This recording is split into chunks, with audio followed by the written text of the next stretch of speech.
So forget all this. I was talking earlier about the symbol.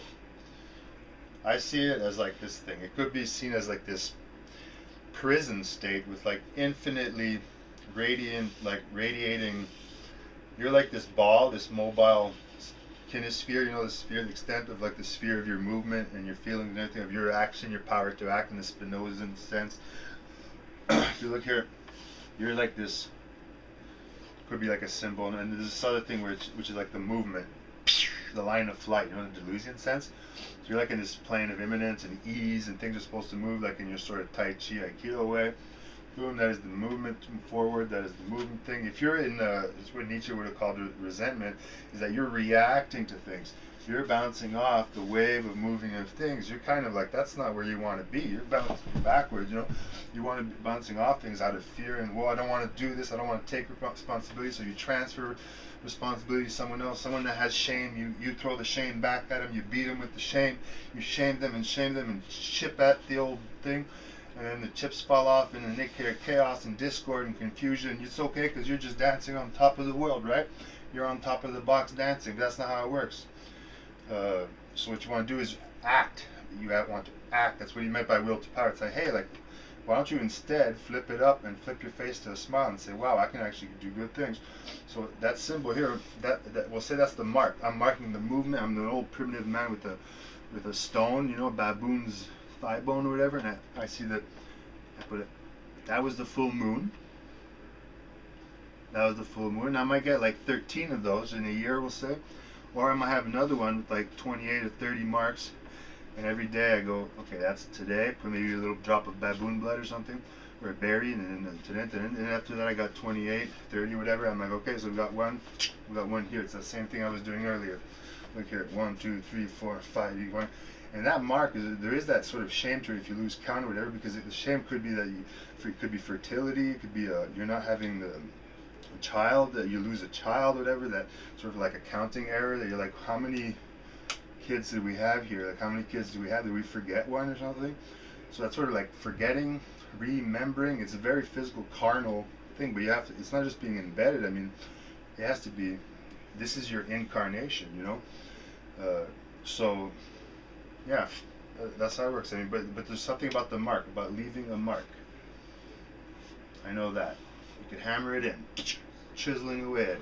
But you have to be responsible for that mark. Because, I mean, it helps, that steady, just hitting away at the nail, helps you stay within the confines of the page, of your day-tight compartment, and you say, tomorrow, that was today, the 17th, this is tomorrow, it's going to be the 18th, but I can't put it right now because I don't know if I'll make it tomorrow, don't want to confuse anyone, I want to keep it within the page, keep it on the canvas, keep it on the blackboard, so that in the end it's just this one little point. This is the history of the world responsible for everything. But what I do here and now in this like very real concrete place, I can say that it was blamed on this history of the world and the universe and things.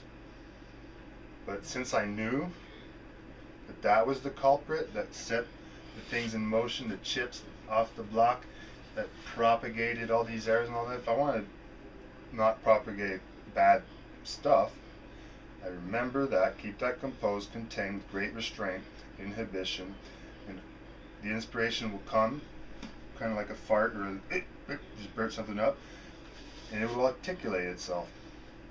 And then I stop, go back to the thing, wait, look around, does it need to be articulated, does it need to be, you know, what was the last time, like, did I learn anything? Am I doing, what am I doing? It's like, no, not too worried, not too much tension, then whoops, you know, the articulation comes out. But if I'm not careful with that, I could go, you know, it comes out and I flip out, and like I fall on the stairs and knocks over something, then the butterfly causes the tsunami, you know? You don't, second martial arts, you know, you only spar in the dojo because you have to keep the peace, the great law of peace. And if you don't have that like great restraint, you could accidentally do like a movement that hurts someone or yourself. Like you have to stay in that plane of ease. Like, ease, simmer down, no enthusiasm, disinterested. The face of like, I don't care, you know, hyper solemn, whatever. And then, ooh, that like little, it's like you just saw something go by. Ooh, the Doppler effect, the tangential moving thing. I'm in my mobile radiophone sphere. Things are moving towards me and outwards radially in my cocoon existence in the womb, and something just flew by. What was it? Doesn't matter. Is it, you know, and I go back to my cocoon existence and say, does it matter? You know, should I go that way? So, you know, it takes a lot of concentration, but I mean, just one thing I know is curb your enthusiasm. Curb it down. Or else you're going to go running after witches, you're going to burn them, and you're going to say, we did it. Yes, we can. Yes, we can. We did it. We killed the wildebeest. But that, to me, that's just not doable. Like, it's not, I can't even contemplate that. So you just relax.